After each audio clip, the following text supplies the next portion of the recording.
अस्सलाम वालेकुम। सामीन मोहतरम, बरे सगीर पाक हिंद में बसने वाली अक़वाम की तारफ़ी सीरीज़ में एक नई वीडियो के साथ हाजिर खिदमत हैं। हमारी आज की वीडियो पाकिस्तान और हिंदुस्तान में बसने वाले मशहूर व मारूफ कंजर ख़ानदान पर बनाई गई है। अगर वीडियो अच्छी लगे तो इसे लाइक और शेयर करें और उर्दू शाइन को सब्सक्राइब करके बेल आइकॉन को लाजमी दबाएं ताकि आने वाली तमाम वीडियोज़ के नोटिफिकेशन बर वक्त आप तक पहुँच सकें। सामीन गिरामी, कंजर भारत, कश्मीर और पाकिस्तान में बसने वाले एक खाना बदोश कबीले का नाम है। इन लोगों को बसा औकात नाथ, बंजारा, गश्ते और पखीवास के नामों से भी पुकारा जाता है और अक्सर ये नाम अच्छे मानों में नहीं लिए जाते, जिसकी वजह से इन लोगों का पस्त और कमतर होना मुराद लिया जाता है। नाजरीन, कंजर लफ्ज़ संस्कृत के लफ्ज़ कनना चरा से माखूज है। कनना चरा के लुग़वी मानी जंगल में आवारा गर्द के हैं। लफ्ज़ कंजर के मानी और इन लोगों को कम तर समझे जाने के ज़िमन में जोशमली आबादी का ये वाक़या बायस दिलचस्पी होगा कि एक बार जनाब जोश लाहौर तशरीफ़ लाए तो एक नौजवान ने उनसे इस्तदा की कि जनाब आली, मुझे मीर तकी मीर का एक शेर समझा दीजिए। तो जोश साहब ने मुंह में पान रखते हुए पूछा, कहिए मियाँ साहिबजादे, कौन सा शेर है? तो उस नौजवान ने शेर सुनाया, मीर जी इस तरह से आते हैं जैसे कंजर कहीं को जाते हैं। जोश मुस्कुराए और कहने लगे कि तुम्हें कंजर तंग कर रहा है। तो नौजवान ने हाँ में सर हिलाया। फिर जोश साहब ने बताया कि साहिबजादे, ये पंजाब का कंजर नहीं है बल्कि गंगा जमुना की वादी में कंजर खाना बदोश को कहते हैं, जिसका कोई मुतय्यन ठिकाना ना हो। सामीन, पुराने वक्तों में कंजर कबाइल ज़्यादातर जंगलों और बयाबानों में रहा करते थे। ये लोग हसूल खुराक के लिए अमूमन जंगली जानवरों का शिकार करते थे, जबकि इनके बाज़ अफराद दूध और गोश्त के लिए बकरियां और गायें भैंसें भी पालते थे। कंजरों के बेशतर कबाइल अभी भी एक जगह से दूसरी जगह पड़ाव और नकल मकानी करते हुए वही रिवायती खाना बदोशी की ज़िंदगी गुजार रहे हैं, जबकि वक्त की जिद्दत के साथ साथ इन लोगों के चंद कबाइल शहरों और कस्बों में भी आबाद हो चुके हैं। कंजर कौम के अफराद हिंदू भी हैं और मुसलमान भी, जबकि कुछ कंजर ख़ानदान सिख मज़हब के पैरोकार भी हैं। कंजर कबाइल हिंद आरियाई ज़बानों की एक गैर मारूफ कंजरी ज़बान बोलते हैं, लेकिन अमूमन ये सभी लोग पंजाबी, हिंदी और उर्दू भी बोल लेते हैं। ये लोग अक्सर इंतहाई गरीब होते हैं और हसूल रोज़गार के लिए ऐसे घटिया काम भी कर लेते हैं जिन्हें आम लोग नहीं कर पाते। कंजरों का दावा है कि वो राजस्थानी उल असल हैं और तमाम कंजर अपना शजरा नसब मन्नू गुरु और उसकी बीवी नथिया कंजरन से मिलाते हैं, जिनके बारे में कहा जाता है कि वो दोनों मुकीम काश्तकार थे और ये लोग भी उसी पेशे के साथ मुंसलिक रहे। लेकिन बाद में कंजरों की अक्सरियत मुगलों के जोरों सितम से भागकर जंगलों में जा छुपी और वहीं अपने मस्कन बना लिए और अपना पेट भरने के लिए इन लोगों ने जानवरों का शिकार जरिया बनाया और इनके कुछ खानदान जंगलों में रहते हुए राजन और लुटेरे भी बन गए। जब पंजाब पर मुगलों और सिखों की हुक्मरानी का दौर था तो उस वक्त कुछ कंजर जिलाद का काम भी सर अंजाम देते थे। फिर जब बरतानवी राज आया तो उस दौर में जराइम पेशा कबाइल एक्ट 1871 के तहत कंजरों को बतौर कबीला नाकाबिले ज़मानत जराइम के आदी अफराद की फहरिस्त में डाल दिया गया। और फिर जब साल 1952 में जराइम पेशा कबाइल एक्ट 1871 की जगह खोगर जराइम एक्ट नाफिज किया गया और कवानीन की तमाम साबका शिक्कें कंजरों पर गैर मुअस्सर हो गईं, लेकिन फिर भी इन लोगों को मुआशरे के लिए ज़र्र रसां तबके के तौर पर ही पहचाना जाता रहा।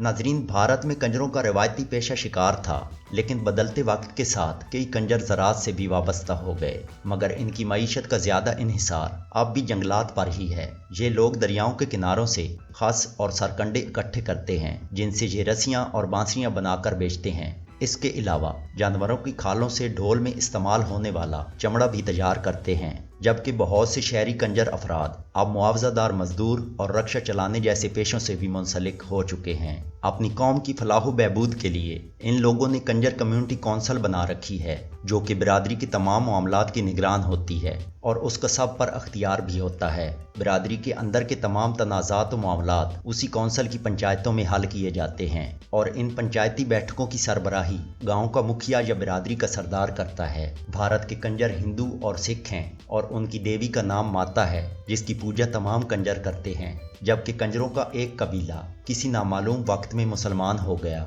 और पंजाब के मुसलमान कंजर उसी कबीले की औलाद हैं। भारतीय कंजर अक्सर अपनी मादरी रिवायती ज़बान नरसी परसी समेत 4 से 5 ज़बानें बोलते हैं اور نرسی پرسی ایک ایسی زبان ہے جس میں بہت سے جانوروں اور پرندوں کی آوازیں، خفیہ حروف اور علامات بھی شامل ہیں۔ جبکہ ناظرین، بھارت راجستھان کے کنجر خانہ بدوش ہیں اور راجستھانی کنجروں کی اکثریت بھلواڑہ، چتور گڑھ، بانسوارہ اور ٹونک کے اضلاع میں ہے۔ یہ لوگ میواڑی زبان بولتے ہیں اور مزید 12 برادریوں میں تقسیم ہیں۔ دیگر کنجروں کے برعکس راجستھان کے کنجر باغبانی اور کاشتکاری کے مزدور ہیں اور یہ لوگ ہندو ہیں اور ماتا سے خصوصی عقیدت رکھتے ہیں۔ اس کے بعد بھارت کے شہر بہار میں کنجر پرندے اور جانور پکڑ کر فروخت کرتے ہیں۔ نیم خانہ بدوشی کی زندگی بسر کرنے کی وجہ سے انہیں کرب و جوار کے دیگر رہائشیوں سے الگ سمجھا جاتا ہے۔ ان کی بستیاں عموماً دیہات کے باہر ہوتی ہیں اور بہار کے کنجر ہندی زبان کا ہی ایک لہجہ بولتے ہیں، جبکہ بہار میں ان لوگوں کی اکثریت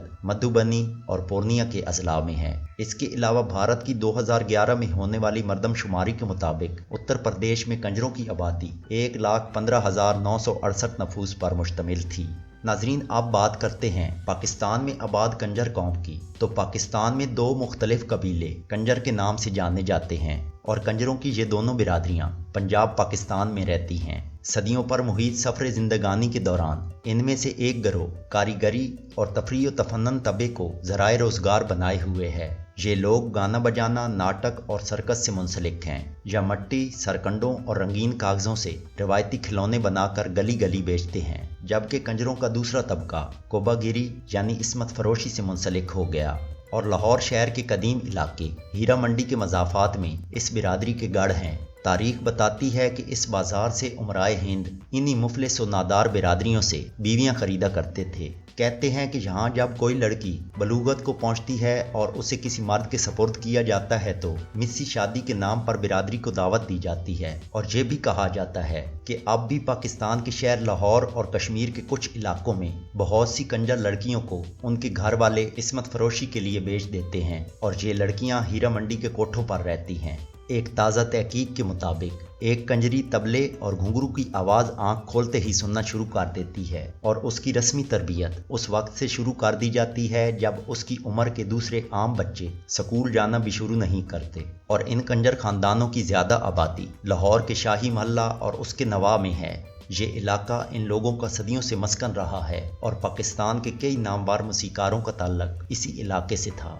سامعین، دوسری طرف پاکستان کے خانہ بدوش کنجر عموماً آبادیوں میں روایتی کھلونے بیچتے نظر آتے ہیں۔ ان میں سے بعض بھیک بھی مانگتے ہیں اور ان کے کچھ افراد لوگوں کے دل بہلاوے کا کام مثلاً لوک گائکی، رقص، بندر تماشا، ریچھ تماشا اور مختلف کرتب اور شبدے دکھا کر اپنا پیٹ پالتے ہیں۔ پکھی یا جھگی کنجروں کا سماجی مرکز ہوتا ہے۔ عموماً ایک جگہ جھگیوں میں رہنے والے آپس میں رشتہ دار ہوتے ہیں۔ یہ لوگ برادری سے باہر شادی نہیں کرتے اور اس اصول پر بڑی سختی سے عمل کیا جاتا ہے، لیکن یہ ضروری نہیں کہ ساری شادیاں ایک ہی جگہ کے باسیوں کے مابین ہوں۔ ایک پڑاؤ والے دوسرے پڑاؤ میں بھی شادی کر لیتے ہیں، لیکن کنجر برادری ہونا لازم ہے۔ اگرچہ خانہ بدوش کنجر ایک مخصوص طرز نقل مکانی کے حامل ہیں، لیکن یہ اکثر اپنے طویل المدت قیام کے دیہاتوں سے رابط رکھتے ہیں اور ان کے بہت سے افراد زراعت کے شعبے میں مزدوری بھی کرتے ہیں۔ ان لوگوں کے جھونپڑے 2 نیم بانسوں اور مونج سے بنے ہوتے ہیں۔ ان کی آبادیاں دیہاتوں کے کناروں پر دیکھی جا سکتی ہیں اور کچھ شہری علاقوں میں بھی ان کے پڑاؤ ملتے ہیں، جن میں فیصل آباد اور لاہور قابل ذکر ہیں۔